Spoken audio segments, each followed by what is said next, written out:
Bonjour à tous et bienvenue dans cette nouvelle vidéo. Aujourd'hui, on va reparler du système de date qu'on avait créé il y a quelques vidéos de cela. Donc si j'ai créé un nouveau commentaire ici, et que je clique sur commenter, on voit qu'il apparaît il y a une seconde. Mais lorsque j'attends un petit peu sur la page, ça reste il y a une seconde. On n'a pas la date qui évolue au fur et à mesure du temps qui passe. Si je réactualise par contre, on voit bien que c'est marqué il y a 10 secondes, et si je réactualise, il y a 13 secondes, etc. etc. Je vous avais fait, quand on avait fait le système de date, j'avais dit qu'on pouvait utiliser PHP ou JavaScript. Que PHP était plus simple, mais que JavaScript nous permettait justement de faire évoluer cette date au fur et à mesure sans rechargement. Et donc aujourd'hui, vu qu'on est dans une série qui est plutôt orientée JavaScript, on va repasser au système JavaScript pour pouvoir justement mettre à jour ces dates au fur et à mesure. Donc comment on fait pour repasser au système JavaScript? Il suffit ici, au lieu d'utiliser human create date, d'utiliser create date et d'utiliser notre fonction format que je n'avais pas supprimée, qui est située plus bas ici, et qui permet de formater la date en fonction de la date actuelle, donc le new date qui est la date d'aujourd'hui. Donc si je reviens et que je réactualise, on voit qu'on affiche aujourd'hui à 13h05. Donc déjà, on a une petite erreur ici. 13h05, c'est pas vraiment l'heure à laquelle on est aujourd'hui. En fait, il est 15h actuellement. Et pourquoi on a un problème comme ça? C'est que d'où vient cette date? Cette date, elle vient de PHP. Donc si j'ouvre ici comment objet array, je vois que le create date, il est bien à 13h05 et 33 secondes. Mais le problème, c'est que PHP n'est pas à l'heure. En fait, PHP, il est à l'heure UTC. Donc, il est à l'heure, on va dire, 0. Alors que nous, on est à Paris, enfin, on est en France. Et du coup, on est à UTC plus 2. Donc, on est décalé de 2 heures. Donc ça, c'est toujours les time zones, toujours des problèmes assez embêtants. Mais vu qu'on a une application qui est sur une seule time zone, c'est pas non plus très compliqué à changer. En fait, il suffit d'aller dans notre config app.php et on a une clé time zone. Et c'est marqué UTC. Alors on peut marquer UTC plus 2, mais le mieux c'est d'utiliser juste le nom de notre ville. Donc on peut faire Europe Paris vu qu'on est en France, et du coup on va être sur l'heure de Paris. Donc une fois que ceci est fait, normalement on devrait avoir un système qui fonctionne mieux. Alors bien sûr, le aujourd'hui à 13h05, vu que ça a été enregistré en base de données, ça ne change pas. Mais si je crée un nouveau commentaire maintenant, et que je clique sur commenter, on voit que c'est maintenant la bonne heure, c'est bien 15h07. Et c'est chose qui est toujours bien d'avoir la bonne heure sur notre serveur, d'avoir les choses bien configurées. Par contre, on voit que cette partie-là, on peut autant la réactualiser qu'on veut, ça ne changera jamais. Ça sera toujours à 15h07. Et donc, c'est pas comme en PHP où ça affichait il y a 3 secondes et du coup, on pouvait faire modifier la chose au fur et à mesure du temps qui passe.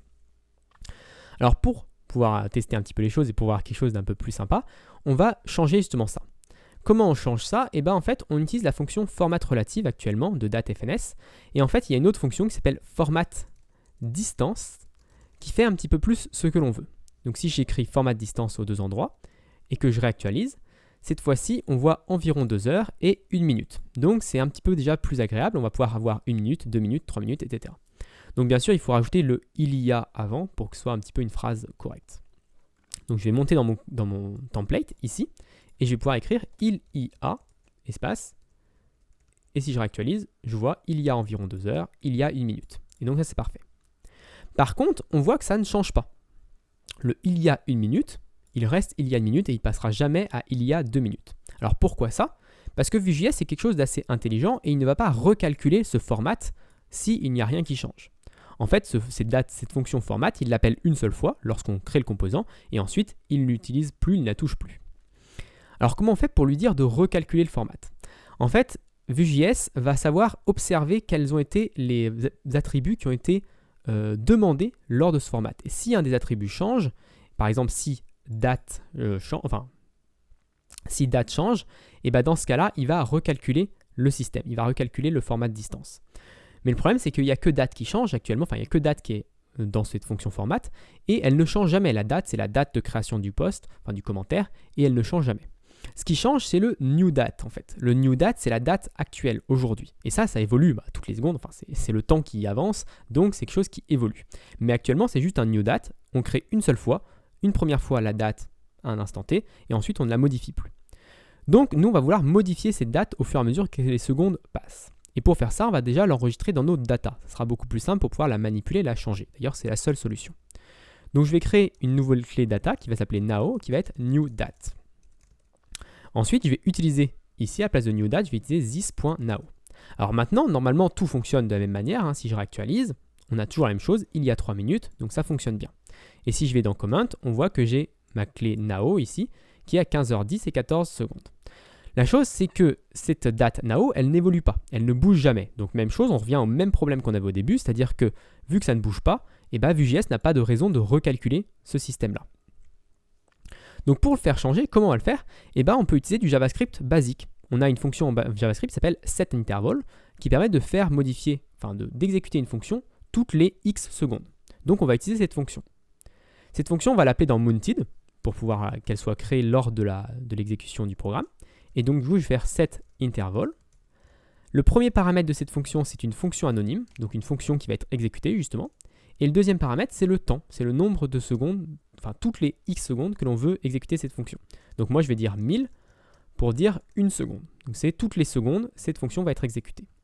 Et donc là, maintenant, si je veux changer quelque chose, je peux faire ici this now égale new date.